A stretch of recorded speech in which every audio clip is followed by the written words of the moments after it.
কারণ হচ্ছে যখন আমার রড ঠিক হবে আমার নিজে এমনি ঠিক হয়ে যাবে। আমি যেখানে লেখাপড়া করেছি মিরপুর 1 নম্বর আকবর কমপ্লেক্স বললে সবাই চিনে, ওই জায়গায় একজন স্যার ছিল আমাদের, বাংলা পড়াইতেন, বাংলা টিচার, বাংলা ইংরেজি অঙ্ক এগুলো পড়াইতেন। উনি ব্যাংকে চাকরি করতেন, ওনার বেতন ছিল মাসে 90,000 টাকা। 90,000 টাকা বেতন ছিল, ওনার ব্যাংকে চাকরি করতেন।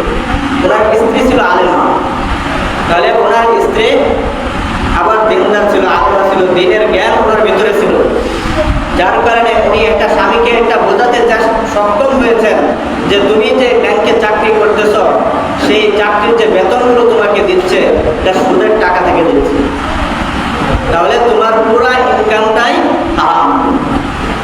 ব্যাংক থেকে তুমি যে ইনকামটা করতেছো 90,000 টাকা পুরোটাই হারাম। তাহলে এই দিনদার স্ত্রী তাকে বোঝাতে বোঝাতে এক সময় এমন হলো যে উনি 90,000 ব্যাংকের চাকরি ছেড়ে দিয়েছেন। ব্যাংকের চাকরি ছেড়ে দিয়ে আমাদের মাদ্রাসায় মাত্র 9,000 টাকা বেতন ছিল।